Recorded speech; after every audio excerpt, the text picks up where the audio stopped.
আসসালামু আলাইকুম। বাংলার সহজ রান্না চ্যানেলে আপনাদের সকলকে স্বাগত।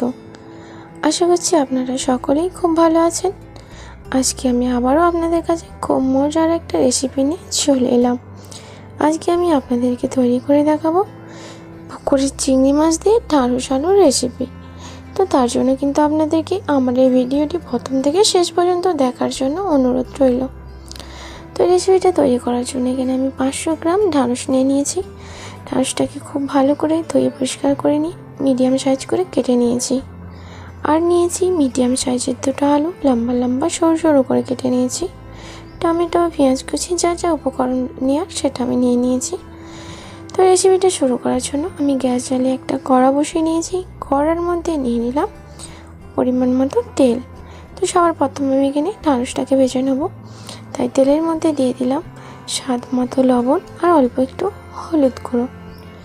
লবণ আর হলুদ গুঁড়োটাকে আমি খুব ভালো করে তেলের মধ্যে মিশিয়ে নেব, যাতে সুন্দর একটা ফ্লেভার আসে। তো খুব ভালোভাবে মেশানো হয়ে গিয়েছে। এবার কেটে রাখা ঢ্যাঁড়সটা আমি তেলের মধ্যে দিয়ে দিলাম। নাড়াচাড়া করে বেশ কিছুক্ষণ 4 থেকে 5 মিনিট একদম চুলার আঁচটাকে লো টু মিডিয়ামে দিয়ে আমি খুব ভালো করে ভেজে নেব, যতক্ষণ না ঢ্যাঁড়সের থেকে রেসটা বাড়িয়ে যাচ্ছে।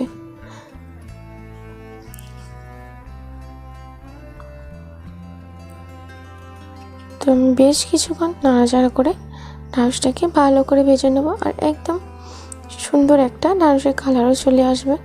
দেখতে পাচ্ছেন খুব ভালো করে ভেজে নিয়েছি, ঢ্যাঁড়সের মধ্যে কিন্তু কোনো রেস থাকছে না। তো ভাজা হয়ে গিয়েছে। এবার আমি একটা প্লেটের মধ্যে ঢ্যাঁড়সগুলোকে উঠিয়ে নেব।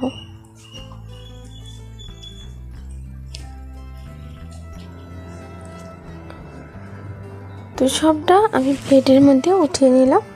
এইবার আমি কড়ার মধ্যে দিয়ে দেবো অল্প একটু সরিষার তেল। তো এখানে আমি তেলটা 2 টেবিল চামচ পরিমাণ নিয়ে নিয়েছি। এবার আমি এর মধ্যে দিয়ে দিলাম কেটে রাখা আলুটাকে আমি খুব ভালো করে ভেজে নেব। তার জন্য এখানে দিয়ে দিলাম স্বাদ মতো লবণ আর অল্প একটু হলুদ গুঁড়ো। লবণ আর হলুদ গুঁড়োটা দেওয়ার পর খুব ভালো করে নাড়াচাড়া করে আমি ভেজে নেব। তো বেশ কিছুক্ষণ নাড়াচাড়া করার পর আমি খুব ভালো করে এই আলুগুলোকে ভেজে নিয়েছি, একদম ভাজা হয়ে গিয়েছে। আপনারা কিন্তু যে কোনো সবজি রান্নার আগে সবজিগুলোকে ভেজে নেবেন, দেখবেন এই রেসিপিগুলোর টেস্ট কিন্তু খুব সুন্দর আসে আর খেতেও খুব মজা হয়। তো একদম ভালো করে ভেজে নিয়েছি। এরপর কড়ার মধ্যে যে তেলটা আছে ওই তেলটার মধ্যে কিন্তু আমি রেসিপিটাকে শুরু করে দেবো। তো এবার আমি ফোড়নের জন্য দিয়ে দিলাম 2টো শুকনো লঙ্কা, আর দিয়ে দেবো 1/2 চামচ পরিমাণ কাঁচা জিরে। তো শুকনো লঙ্কা জিরেটাকে খুব ভালো করে তেলের মধ্যে ভেজে নেব, যতক্ষণ না সুন্দর একটা ফ্লেভার আসছে। আমি এখানে চুলার হিটটাকে লো টু মিডিয়ামে দিয়ে খুব ভালো করে জিরে আর লঙ্কাটাকে ভেজে নেওয়ার পর এর মধ্যে দিয়ে দিলাম রসুন কুচি। তো আমি এখানে কয়েকটা রসুনকে খুব ছোটো ছোটো করে কেটে রেখেছিলাম, কুচিয়ে নিয়েছিলাম। তো রসুন কুচনটা দেওয়ার পর আমি একটু লাল করে ভেজে নেব। তো ভাজা হয়ে গিয়েছে, দেখতে পাচ্ছেন খুব ভালো করে ভেজে নিয়েছি। এবার আমি এর মধ্যে দিয়ে দেবো পেঁয়াজ কুচি। এখানে আমি একটা মিডিয়াম সাইজের পেঁয়াজকে ছোট ছোট করে কষিয়ে রেখেছিলাম, সেটা আমি তেলের মধ্যে দিয়ে দিলাম। দেওয়ার পর একটু লাল করে পেঁয়াজটাকে নাড়াচাড়া করে ভেজে নেব।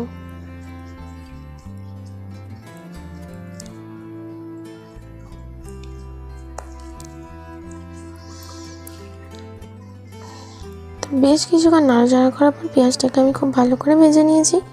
পেঁয়াজটা কিন্তু ভাজা হয়ে গিয়েছে। এবার এর মধ্যে আমি মশলা দিয়ে দেবো। এর মধ্যে দিয়ে দেবো স্বাদ মতো লবণ, আর নিয়ে নিলাম 1 চামচ হলুদ গুঁড়ো,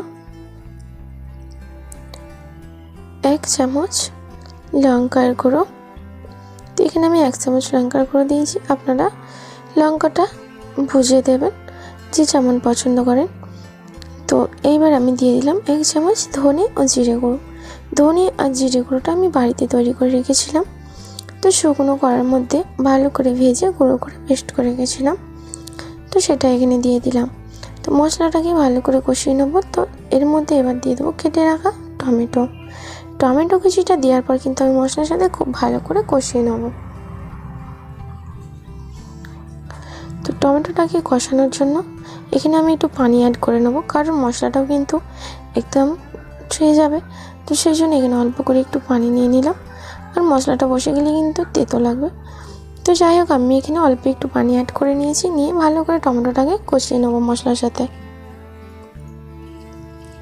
তো বেশ কিছুক্ষণ নাড়াচাড়া করে আমি টমেটোটাকে খুব ভালো করে মশলার সাথে কষিয়ে নিয়েছি। তো কষানোর পরে এইবার আমি এর মধ্যে দিয়ে দেবো ভেজে রাখা আলু।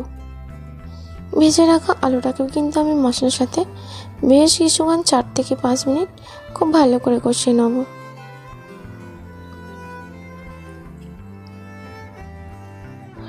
তো আমি 4 থেকে 5 মিনিট আলুটাকে খুব ভালো করে কষিয়ে নিয়েছি। এবার এর মধ্যে আমি দিয়ে দেবো ভেজে রাখা ঢ্যাঁড়স। ঢ্যাঁড়সটাকে কিন্তু আমি আলুর সাথে আবারও কিছুক্ষণ কষিয়ে নেবো নাড়াচাড়া করে। তো খুব বেশিক্ষণ কিন্তু কষানোর দরকার নেই, কারণ আমি ঢ্যাঁড়সটাকে খুব ভালো করে ভেজে নিয়েছিলাম। তো ঢ্যাঁড়সটা দেওয়ার পর এখানে দিয়ে দিলাম জাল করে রাখা পুকুরের চিংড়ি মাছ। তো এখানে চিংড়ি মাছটা আমি অল্প করে নিয়েছি। তো চিংড়ি মাছটা দেওয়ার পর আমি খুব ভালো করে আলুর সাথে ঢ্যাঁড়সটাকে কষিয়ে নেবো। তার জন্য এখানে অল্প করে একটু পানি অ্যাড করে নিলাম, কারণ মশলাটা বসে গেলে একদম ভালো লাগবে না। তো তার জন্য পানিটা অ্যাড করার পর আমি খুব ভালো করে আবারও কিছুক্ষণ টাইম নিয়ে কষিয়ে নেব। তো বেশ কিছুক্ষণ আমি নাড়াচাড়া করে খুব ভালো করে মশলার সাথে আলু, ঢ্যাঁড়স আর চিংড়ি মাছটাকে কষিয়ে নিলাম। তো একদম কষানো কিন্তু হয়ে গিয়েছে। এই পর্যায়ে আমি এর মধ্যে দিয়ে দেবো পরিমাণ মতো পানি। তো আমি যেহেতু খুব অনেকক্ষণ ধরে আমি খুব ভালোভাবে কষিয়ে নিয়েছি, তাই এখানে কিন্তু বেশি পানি অ্যাড করব না, অল্প করে এখানে পানি অ্যাড করে নিয়েছি। তো পানিটা দেওয়ার পর আমি ঢাকনাতে প্রায় 5 থেকে 10 মিনিট ভালো করে কুক করে নেব। চুলার আঁচটাকে অবশ্যই কিন্তু মিডিয়ামে দেবো। তো মিডিয়ামে দিয়ে আমি ঢাকনাতে বেশ 10 মিনিট ভালো করে কুক করে নেব। তো 10 মিনিট হয়ে গিয়েছে, আমি ঢাকনা উঠিয়ে নিয়েছি। দেখতেই পাচ্ছেন আমার এই রেসিপিটা কিন্তু একদম তৈরি হয়ে এসেছে, আর গ্রেভিটাও কিন্তু একদম শুকনো শুকনো হয়ে গেছে। ভেন্ডি আলু আর ঢ্যাঁড়স আলুর রেসিপিতে কিন্তু ঝোল রাখলে ভালো লাগবে না। তো আলুটা খুব সুন্দর সেদ্ধ হয়ে গেছে, আর ঢ্যাঁড়সও কিন্তু খুব ভালো করে সেদ্ধ হয়ে গেছে। তো আমার এই রেসিপিটা কিন্তু একদম খুব ভালোভাবে তৈরি করা হয়ে গেছে। তো আমি আপনাদেরকে খুব কম সময়ে খুব কম উপকরণ দিয়ে আপনাদেরকে তৈরি করে দেখালাম। আপনাদের কেমন লেগেছে অবশ্যই কিন্তু আমাকে কমেন্ট করে জানাবেন। আর সবার শেষে আমি এখানে অল্প করে একটু ধনে ও জিরে গুঁড়ো ছড়িয়ে দিলাম। তো রেসিপিটা একদম তৈরি হয়ে গেছে, আমি গ্যাসটাকে বন্ধ করে দিলাম। তো আপনাদের সত্যি যদি ভালো লেগে থাকে আমার এই ভিডিওটি, তাহলে অবশ্যই লাইক করবেন আর বন্ধুদের সাথে বেশি বেশি করে শেয়ার করে দেবেন। আর আমার চ্যানেলে যদি কেউ নতুন এসে থাকেন, অবশ্যই আমার এই চ্যানেলটিকে সাবস্ক্রাইব করে দেবেন। পাশে থাকা বেল আইকনটি ক্লিক করে দেবেন, যাতে আমার ভিডিও সবার প্রথমে আপনাদের কাছে পৌঁছে যায়। আজকে এই পর্যন্ত আমার ভিডিও শেষ করলাম। আল্লাহ হাফেজ।